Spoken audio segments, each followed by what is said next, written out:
Oh boy, this is going to be an emotional video.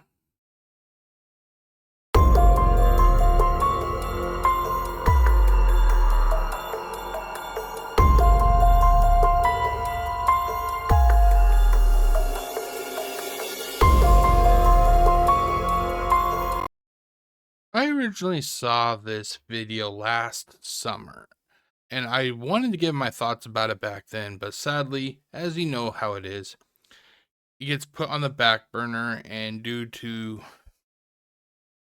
circumstances that's outside your control, such as work and other things you have to take care of, what was on the back burner slowly gets taken off the stove, I guess you could say. I recently saw this video once again, and I thought, you know what? I wanted to talk about it back then. I'm not going to miss a chance this time around. And I finally had a chance to talk about it, and that's what I'm going to do in this video. I want the viewer to be advised. This is not going to be me talking about how we need to talk about feelings. Talking about feelings never does anything good. Talking about feelings, I personally feel, protects the killers. Instead of actually focusing on the victims of the killer, we now have to talk about the victims, the killer's feelings, and try to analyze why they did what they did. When we shouldn't have to, do that shit. We should just look at the facts. Joseph Kondro killed 3 girls. I think it was 3. Joseph Kondro self-admittingly said he was a psychopath. Joseph Kondro admitted that he wanted to do all sorts of vile shit to little girls. What more do you need to know? This individual is a good reason why the death penalty should be mandatory. Let's get to the video. Before I actually start this react, I want to make my stance perfectly clear. That way people do not get the impression that they're going to be hearing the thoughts of somebody who wants to talk about feelings and try to understand why a criminal piece of shit like Joseph Kondro killed people. I am not like that. I am not like that. I am not of the belief that childhood experiences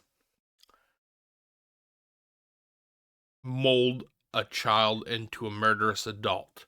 I do not believe that bullshit at all. That is a mentality that is used by cowards who refuse to do what they know they must do, which is hold criminals, basically. Hold all criminals accountable for their actions. Instead, they take the route of, we need to understand why he did that. Why did he abuse little girls, and why did he end up killing those little girls? We need to understand why he did that. No, you do not. That is a coward's mentality. Plain and simple. You're a coward if your first thought is, well, we gotta analyze and understand why he did what he did, instead of actually thinking about the victims. You are a failure as a human being. You don't like it? Too fucking bad. The truth is still the truth. Let's get on to the video, shall we?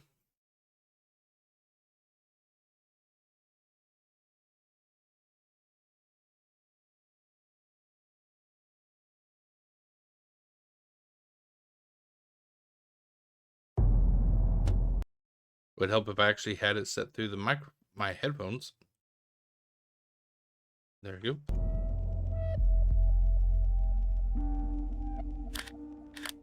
Every town has a dark side. Okay, so basically, another reason why I'm doing this video is because this actually happened in Longview, which is like a fucking jump across the river from where I live. So, this actually affected the area where I live. This street you see, this is Commerce. This is Commerce Avenue in Longview. What you see here is the old Canton restaurant. This actually is an older photo because the Canton restaurant that you see in the sign in the image here, it's been gone for God like 2 decades, if not more. Hold on, let me pull it up so you guys can actually see.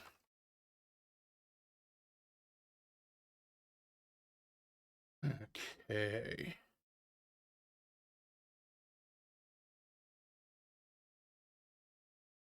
Let's see here.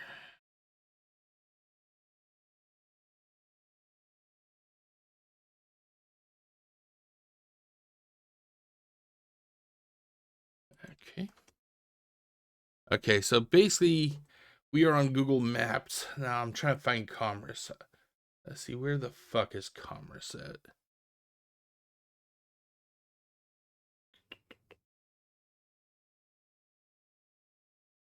Ah, here we go. Commerce. Commerce Avenue. Okay, here we go. Let's do a little bit of a tour, shall we, ladies and gentlemen? Let's do a little bit of a tour. I love tours. I like showing off the area where I live. I love showing off the area where I live. Fucking love it, actually. The sad thing is, a lot of this area has changed over the years. Okay, I think we're getting pretty close. Here we go. Okay, so basically, the area has changed. Let's see here. Let's do a little bit side by, or we can't do it side by side, but okay. So as you can see, like I said, this is a long time ago. The trees are a little bit shorter, and everything. But this is the location. This building has been closed for God. I think it's been closed for nearly at least 5 years. It has been closed for nearly 5 years. Here, let's go back to this. And as you can see, the sign is actually different. I don't think this is this was when it was the Canton. The Canton, like I said, was like from the 80s to real early 2000s. There was a business before that, and then it became, as you can see here, it became the Happy House Chinese and American food. That's the weird thing about this one specific spot here. This is where me and my mom would go to get our Chinese food all the time in the 80s and 90s. We love the Canton. It was fucking awesome. The Canton was run by a family. I think they were Chinese in origin. They were very nice, very respectable people. I'm not sure exactly what happened, but they actually closed down in the early 2000s. Maybe the parents wanted to move on and the kids didn't want to carry on the family business.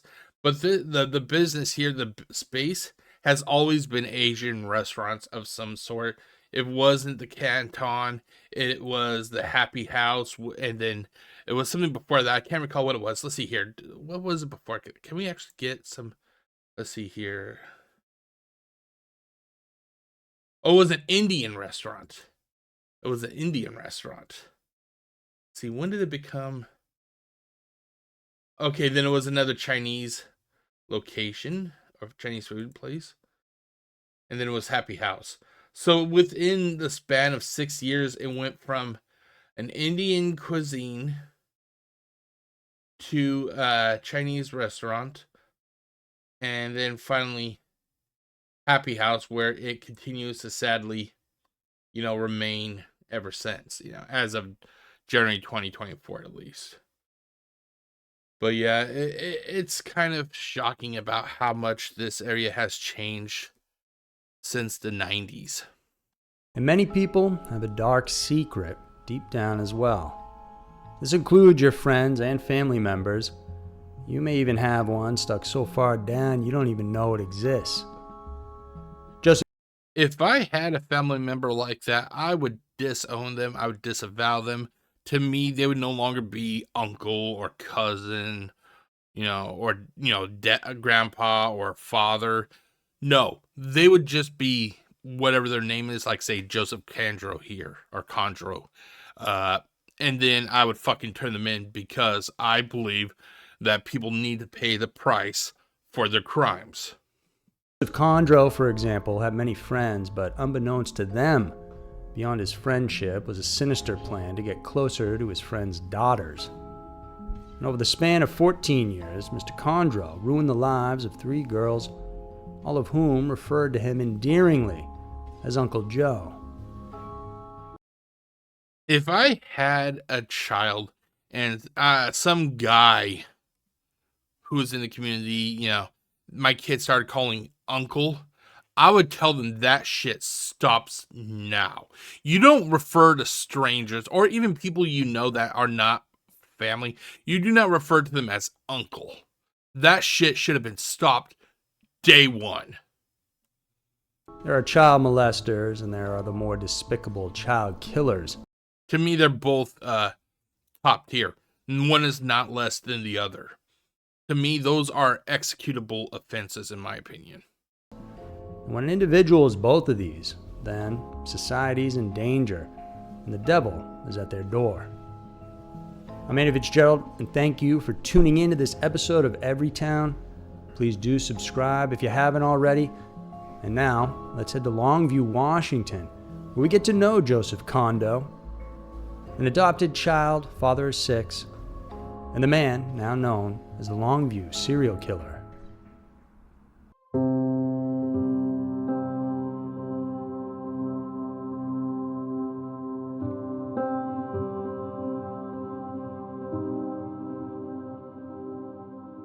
Troubles came too early in the life of Joseph Kondro. He was born in May of 1959 to a mother of Chippewa descent in Michigan. Okay, to me, this doesn't fucking matter. I hear, in these documentary style videos, when I hear them starting to refer to people, by uncle or giving the viewer a detailed breakdown of their heritage, that's fucking white noise to me. I don't give a flying fuck about their history. All that matters to me is that this person killed people, he molested people, and if he has been punished or not. Where he came from doesn't fucking matter.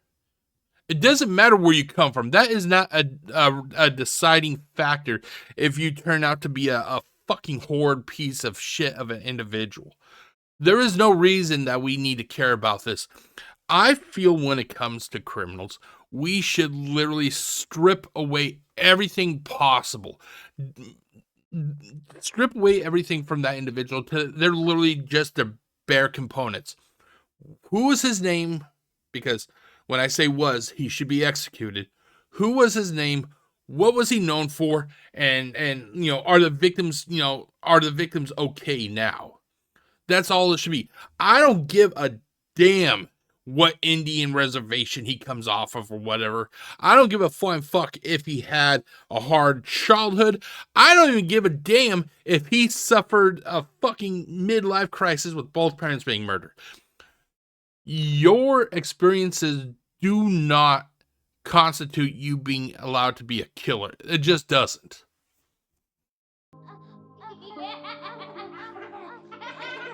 Since there were 6 children in the family, and perhaps it was too much of a responsibility for his parents, Joseph's fate was altered when he was handed over for adoption. It's safe to say that Joseph was once a child victim of a period where... Don't fucking care. I do not care. Like I said, I am of the belief that backgrounds and how hard a child had it is not a reason for what they do. I had a grandmother. She was a vile piece of shit. You looked at her the wrong way, she would abuse you. You say something out of turn, she would hate you. You don't play along, to her whims, she would physically assault you. I went through that shit for 16 years of my life. And I did not turn out to be a fucking killer. I did not assault children. This whole idea that because a child had it hard, clearly that is what shapes them to be a killer. No, it is not. they were always going to kill people. Their backgrounds had no influence at all, in my opinion. Native children were plucked out of their homes to be adopted by white middle-class families. So Joey, as he was fondly called by his adoptive, We'll just call him Joe. I refuse to give any more leeway that could humanize criminals. He's just Joe. He's not Joey. He's not Uncle Joe. He whatever names that people gave him doesn't count. It doesn't matter to me. He's just either Joe Kondro, or he is a killer. One or the other. You don't get, especially with killers or criminals, they don't deserve any nicknames of endearment. Mother grew up with his non-blood related family in Castle Rock, Washington, where he studied at a Catholic parochial school. But despite being a Catholic schoolboy, Joseph, at a young age, exhibited behavior of a sociopath or a psychopath and had done very weird things. He got entangled into fights with other children, wielded knives, killed random animals, including their neighbors' pets. Well, wait. I thought him being taken away from his family when he was a little kid, I thought that made him a bad guy. And started drinking alcohol at just 7 years old. He admitted to molesting young girls while still a child himself, developing fantasies about murder as he grew, and began amassing a lengthy criminal record including auto and petty theft, drunk driving, domestic abuse, drug dealing, and forgery. How the fuck wasn't this guy in prison after committing all these crimes before even getting his hands on little kids? How the hell was he not in prison for all this? In his own admission much later, he said he fantasized about hurting and raping girls. As a young teen, he put together a rape kit and kidnapped a young woman. When he became an adult, Mr. Kondro fathered 6 children, but he didn't have... When he was an adult, the criminal.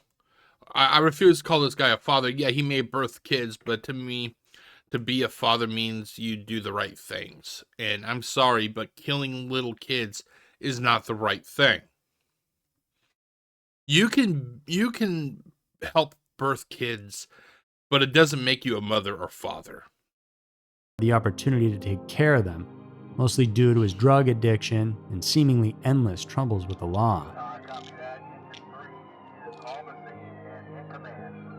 So, this makes one wonder, did all of these misfortunes in Joseph's life contribute to him committing heinous crimes? No, he would have done it nonetheless. I refuse to believe that some kid who was taken off of the Indian reservation all of a sudden decided that he wanted to start doing things to little kids. I refuse to believe that. No. This guy was always a fucking psychopath. And anybody who says, well, we need to analyze it, we got to understand why he did. No, you don't. No, you do not. The evidence was right there. We are past the whole, we need to understand. Now we are in the, this motherfucker needs to pay phase. Times later on.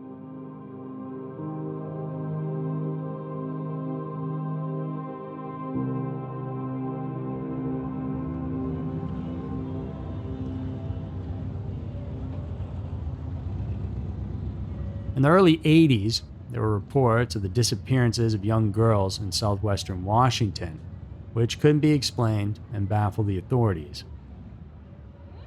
What do you mean they couldn't be explained? Somebody disappears. Something had to happen, you know? What, do they think that they just disappeared in a fucking, like, poof of dust? One of the notable missing girls was Sheila Silvernails of Kalama, a city in Washington's... It's actually pronounced Kalama, but I'll let it go. I'll let it go. Cowlitz County. Her mother, Blanche, described her daughter as outgoing and loving. She cared for everybody, she said. Anybody who was having a problem, she wanted to be right there to help. In school. And that's what made her a victim. That's what made her a victim. I am one of the type of people that believe that if you show people too much care and concern, they will use that as a backdoor to basically get their hands on you. I know that people will look down on me for what I'm about to say, but if I had kids, I would teach them to be as cynical as possible.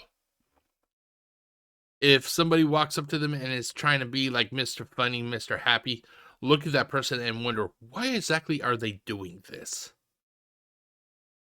Also, I would teach my kids to go, hey, Dad, a guy came up to me at school today and he was trying to be really weird and he was trying to be really funny, and I didn't think he was funny at all. If she sees somebody being left out of things, she'd go get them.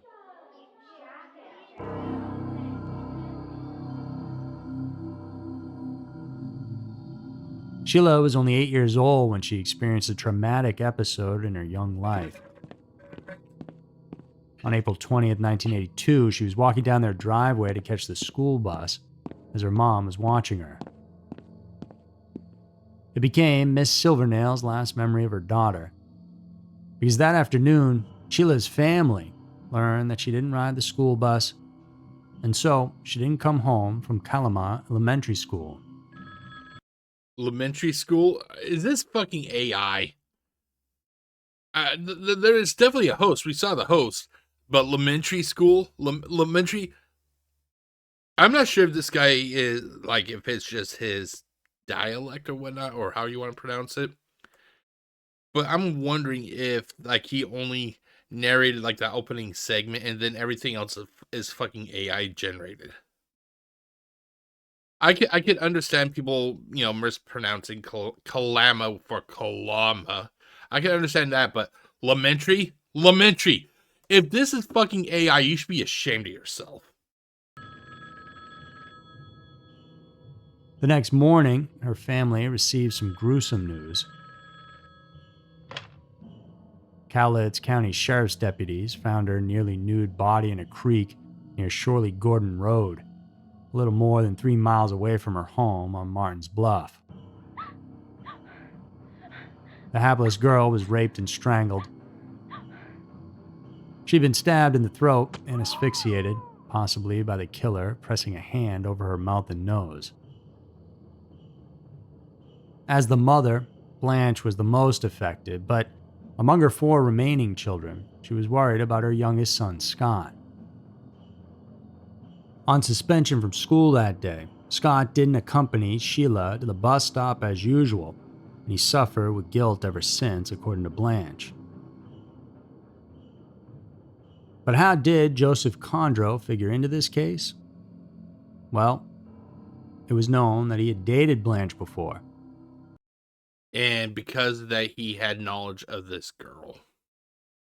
That's the way it is with some of these individuals. They will work their way in, and basically after they work their way in, it's basically like a wolf in sheep's clothing.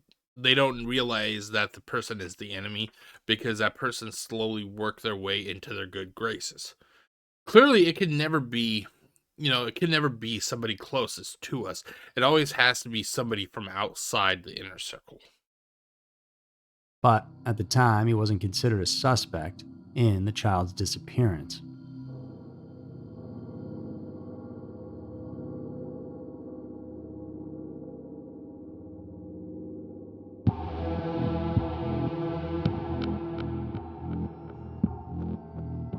Almost 3 years later, another young girl from Longview then went missing.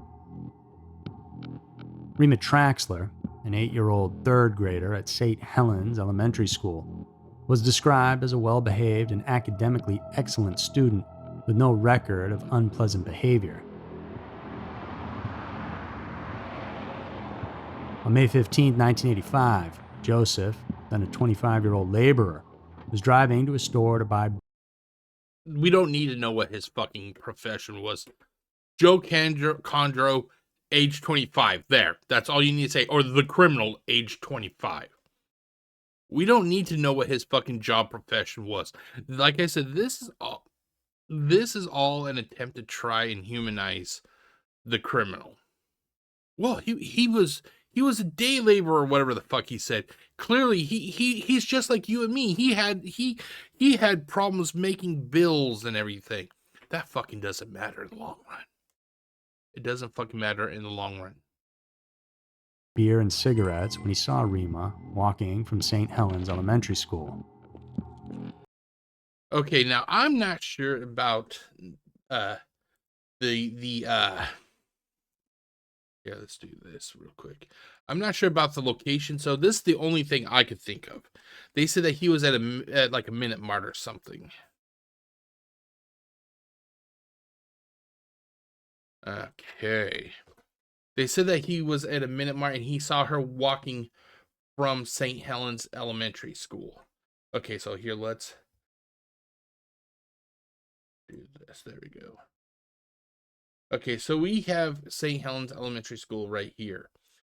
There is actually a store, if you follow this road, I would say less than 4 blocks away. Here it is.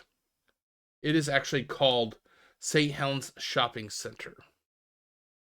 I'm wondering if this is where he was getting his items from when he saw that little girl walking down the sidewalk.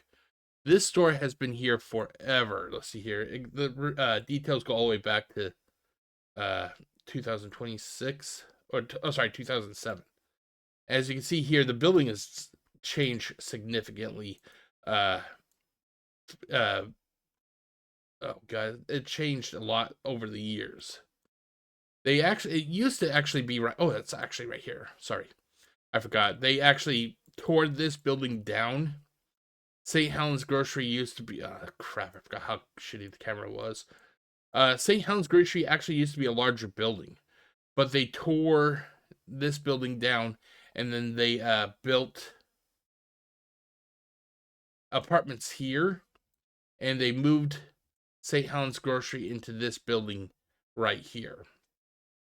So basically, if he did see her, sorry guys, it was this building right here that he would have saw her from. But this is the only did I say restaurant earlier? Sorry if I said restaurant. This is the only store within walking distance of St. Helens Elementary. The girl with dark, curly hair loved her art class, so she proudly showed her art project to a neighbor, but she never came home. Mr. Kondro was friends with Rima's parents, and they trusted him. For the young girl, he was Uncle Joe. Like I said, I would have never allowed my kid to refer to any non-relative as uncle. That when you start giving strangers, and that's, people can say, well, they knew him. Do you really know people? Do you really know me? No, you don't. Do you really know the guy who is living in the house next door to you? Do you really know that person? No, you don't. I would have shut that shit down immediately if my kid goes, Uncle Joe. I'd be like, no, that's not Uncle Joe. That's Joe Kondro. But people call him uncle. I don't care if they call him God. Are those people your dad? No. Then he's just Joe. Okay, Dad. What's his name? Just Joe. Right. A part of their family.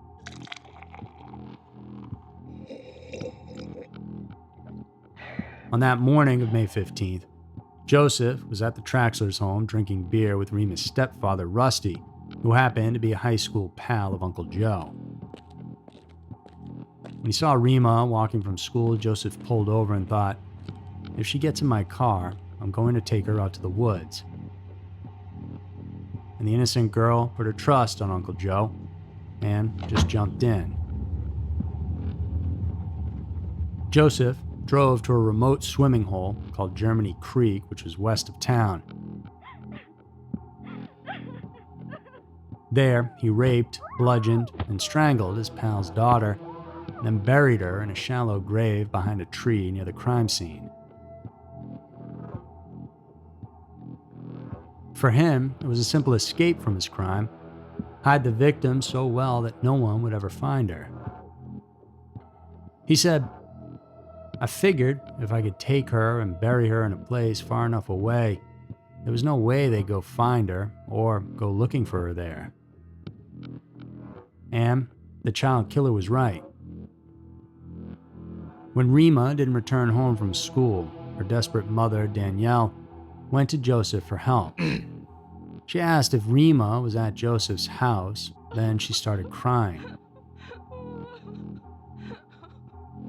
She also used Mr. Kondro's phone to report that Rima was missing. Police then launched a massive search for the girl, but their efforts were futile. They also questioned Joseph during their initial 1985 investigation, but no evidence was discovered linking him to her case. As years passed, the hope in finding Rima faded, which left her mother scarred forever. Danielle decided to leave Longview, Washington, and remarried a few years later. I think that is the best thing she could have done. You have to get away from locations of real bad heartbreak and that sort of stuff.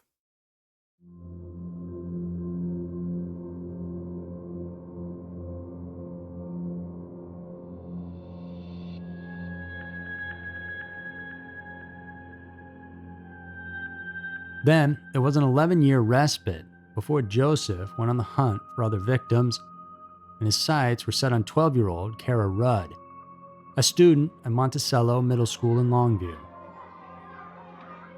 Like Rima, Kara was a popular girl in school with no behavioral issues. She had a clearer relationship with Mr. Kondro, who had been a childhood friend of her mother's, and he, in fact, stayed in the family's garage for a time. I find it disturbing that the police, when they investigated these cases, I'm not sure if it's mentioned later in this video, but I'm shocked that as of this point in the video, the police never thought to see if there was a commonality between between these missing or dead girls. See if there's like a commonality. And there's one fucking commonality the entire time. It's Joseph Kondro. How is it that they never... Oh, this girl's missing? Oh, this guy was a family friend. Oh, this girl's missing? Oh, he was dating this girl's mother.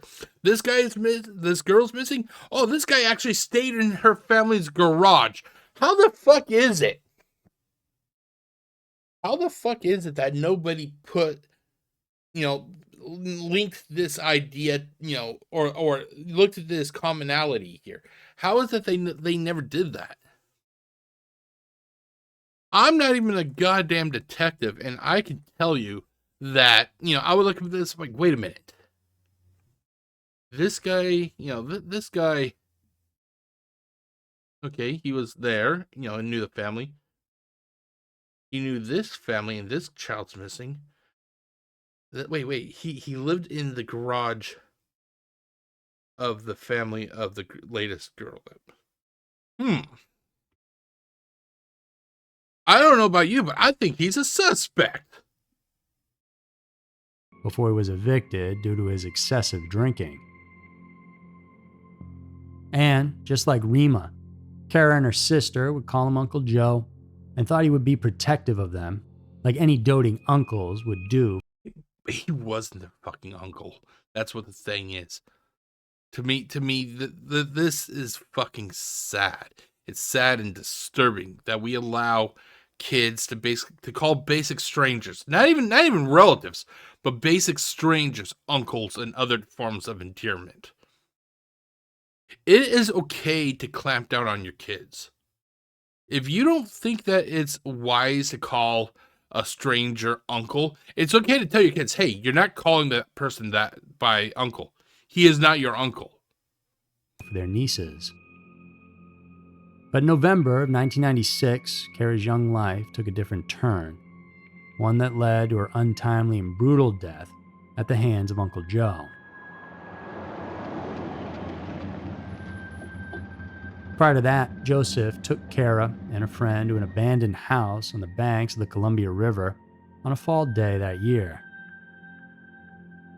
According to him, it was like a test run, a grand rehearsal for the big show he was about to stage. He already murdered a girl. What more practice did he need? I was planning on raping and killing them both, the child killer said. Joseph had already.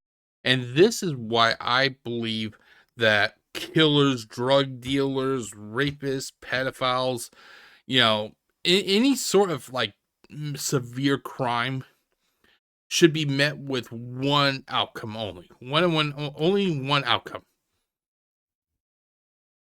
They need to forfeit their life. He made a plan, choosing the place where he would dump the bodies, a spot chosen on one of his many long drives through the dense forest around Longview. His cruising was part of the game and a chance to savor the anticipation.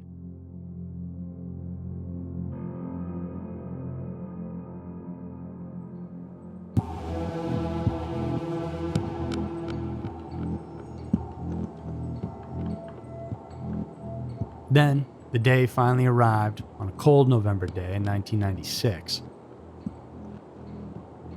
Uncle Joe met Kara and her friend near their school while he was on his way to submit his job application form. He stopped and took time to converse with the girls and agreed to help Kara skip her class. When he came by the school later on, Kara hopped into his gold Pontiac Firebird. This was known to Kara's friend, whom she had told about skipping class, and had seen her ride off in Joseph's car. This made Mr. Kondro technically the last person Kara was seen with. Yeah, no shit. Before her disappearance. He invited her to take a ride along the banks of the Columbia River west of Longview. He then took Kara to an abandoned house near a popular swimming hole, which was deserted on that cold November day. Joseph said he just planned to have sex, but things just got out of hand. This translated to brutal acts of beating, raping, and strangling Kara, then loading her body into his vehicle.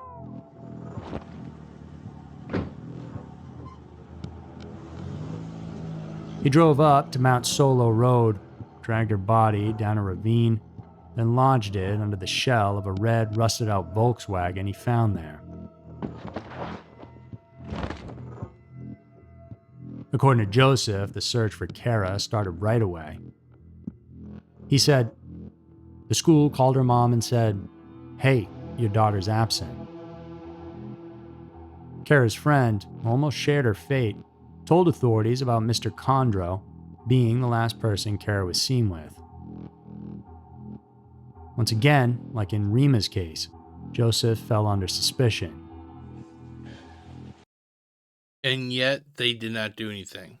They already had, a girl missing previously. This girl's now missing, and they have this guy linked. What more do you fucking need? Bring the guy in. At least hold him on however long they can. At least for as long as they're holding the guy, at least the community would be safer, as long as he's in their, temporary custody, I guess you could say. By then, he had covered his tracks by washing his clothes, taking a shower, and throwing his shoes away. Police searched his home and questioned him, but they didn't get substantial information. Joseph confidently said, "I knew they didn't have any solid evidence. I knew they didn't have a body." And so, police still lacked sufficient evidence to arrest him. You're telling me that they can't hold a person on suspicion for 72 hours or whatever? Okay, all right. Let's actually do some research. Let's do some research.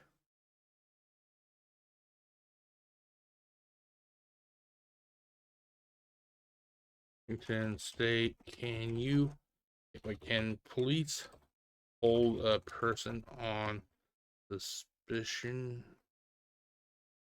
God, I'm probably butchering this. Suspicion of.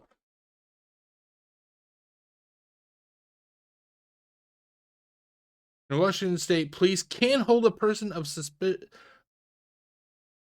on suspicions of murder under certain conditions. They may use reasonable suspicion. They literally have the They literally have the guy linked to these two girls.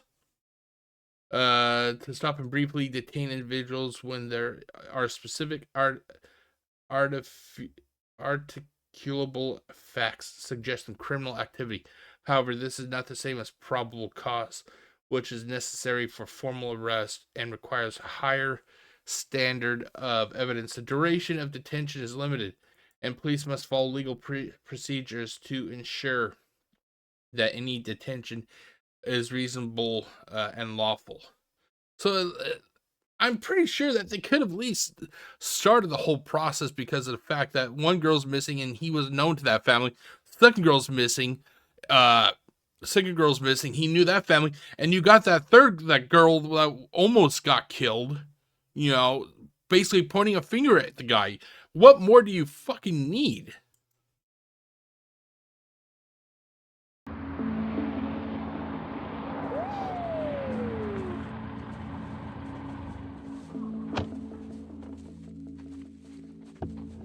But after 6 weeks of a grueling search that didn't yield results, local detective Scott McDaniel ordered an inspection of the Mount Solo area just on a hunch.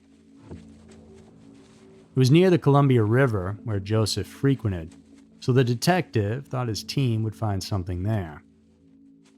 And Detective McDaniel's hunch proved right.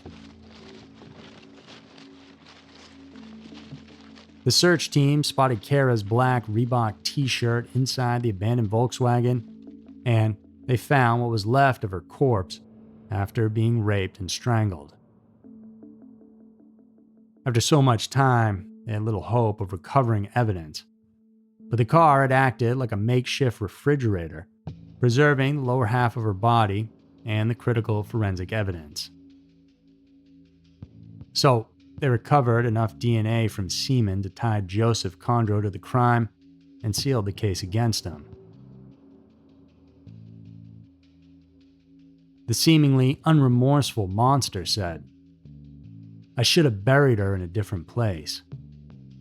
Still, it took them 49 days to find her.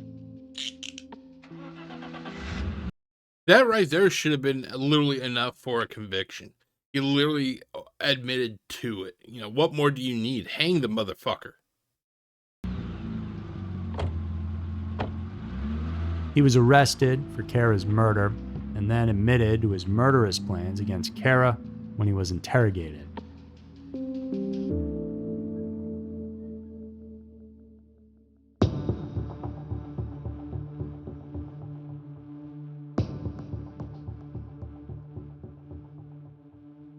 Mr. Kondro faced the death penalty, and he had to do something to avoid it.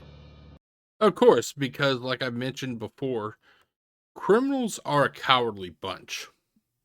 They can do the crimes, but when it comes to time for them to actually, pay, the sentence and everything, no, they don't want to do that. They want to try and plea and get deals, which is a goddamn shame because they're asking for compassion to be given, a life sentence. Where was their compassion when it comes to the victims?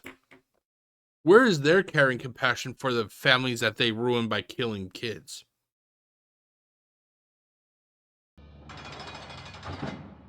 He was in an isolation cell for nearly 18 months before prosecutors offered him a deal. Should have been no fucking deal. You admitted that you killed that girl. You're going to hang. That's no ifs, ands, or buts. If this world functioned the way it should, that's what would happen. They have his confession. Get the electric chair ready. No ifs, ands, or buts. Avoid a possible death sentence by admitting to murdering both Kara Rudd and Rima Traxler. So he and his lawyers struck a deal with the prosecutors in which he would make a confession. In the case of Rima's murder, it was a secret he had kept for 12 years, which he bartered for his life. Joseph said, police had given up on Rima's murder. They couldn't find her. They even admitted they couldn't do anything without a body. In February of 1999, Joseph made a bombshell announcement. He pleaded guilty to first-degree felony murder for the slaying of 12-year-old Kara and second-degree intentional murder for the killing of 8-year-old Rima. Okay, so I was wrong. I originally thought that there was... I must have misheard the video. I thought that there was a girl before Rima. So I originally thought there was 3. There was only the 2, and I should have remembered that there was 2 because I goddamn did research about this just prior to starting this react. And that was my fault. I apologize for that.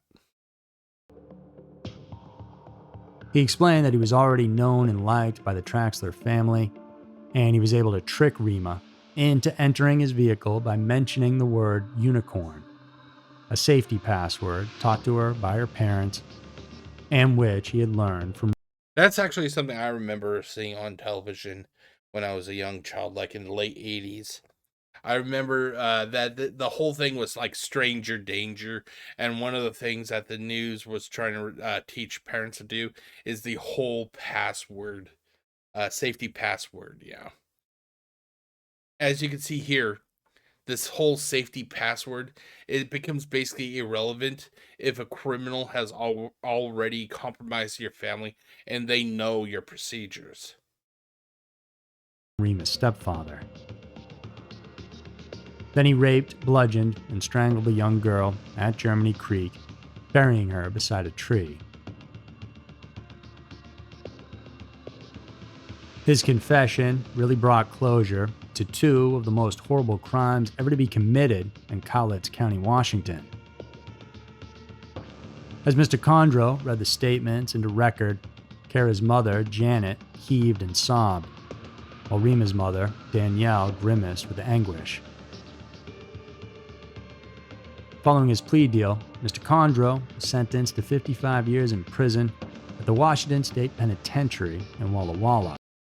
That's right, this guy who raped and killed 2 kids. He got life, or 55 years. What about Rima and Kayla? I think that's what the second girl's name was. What about them? Do they got life?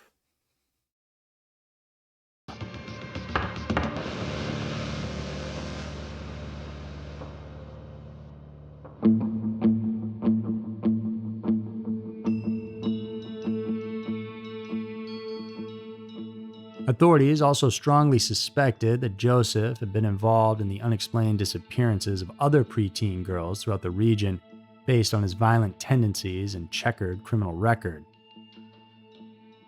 Since investigators had established the pattern of Joseph's MO and the location of his crimes, they were convinced of Mr. Kondro's involvement in the disappearance of Shyla Silvernails in 1982. Plus, it was a fact that Joseph had dated the mother, so he somehow had established a connection with the girl, which was part of his scheme.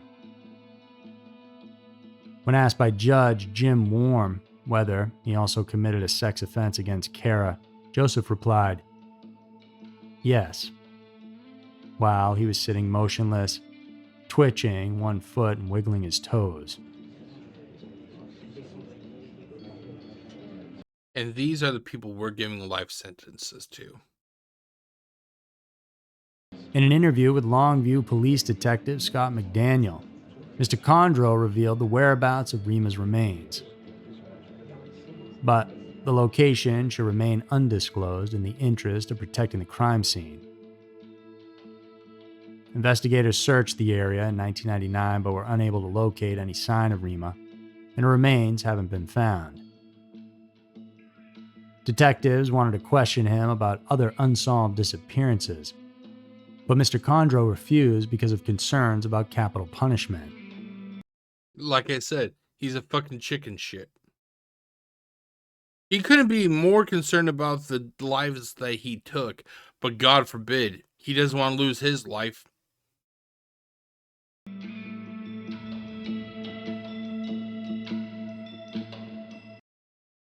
If he was so worried about the death penalty, I would have a proposition for him.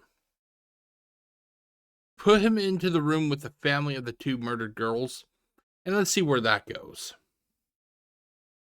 Because I know myself that if this guy killed my kid, I would tear him to shreds. There would not be enough left for them to even constitute trying to put together another body.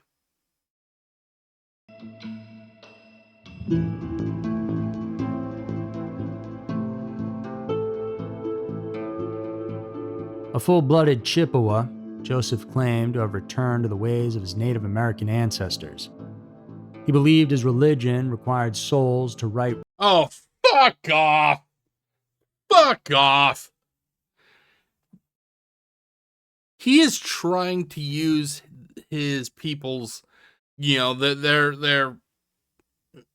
beliefs, their history, whatever the fuck you call it, for justifying raping and killing little kids. You are not mishearing. This is what the narrator is actually saying. Wrongs before they die or be doomed to torment in the spirit world. He also said he didn't confess to the killings just to avoid the death penalty. Bullshit, he didn't. You know he did. I know he did. But he really wanted closure for the victims' families and his own children. Oh, he wants closure for the victims' families and other kids? What about the fucking victims that he refused to talk about?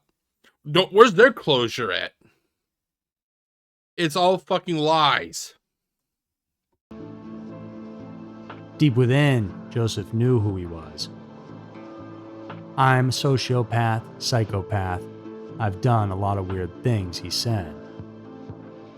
I can remember as a little kid being a sexual deviant with kids in the neighborhood, and it never stopped. My victims never got older. I've been a serial child rapist ever since I was a child myself. He believed that he deserved to be put to death and said he believes he deserves to be put to death, but then he pleaded to a life sentence. If someone did what I did to my family, I'd want them on death row. Oh, fuck off!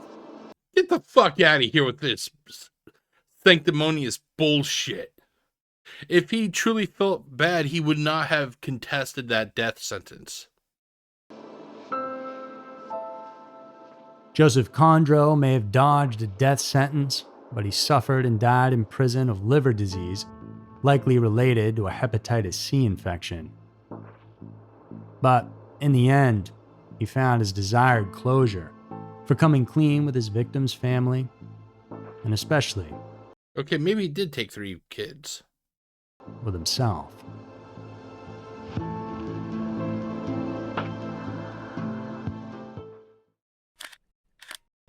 Hope you guys enjoyed that episode, and thank you so much for the support. Check out some of our other creepy videos, and please tune in next week for another one filled with scary, strange, and mysterious stories, because who knows, maybe your town will be next. Okay, so that is it.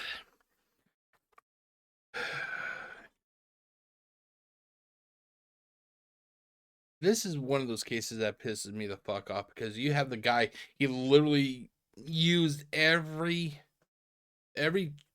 chance possible to try and explain why he did what he did. You know, he said that he had to gather spirits for some fucking Indian belief.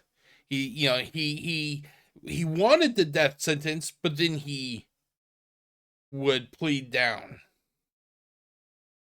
If he was legitimately remorseful, he would have sacrificed his own life, in my opinion. But yeah, this goes to show that even in backwater towns like Kelso and Longview, there's going to be psychopaths out there.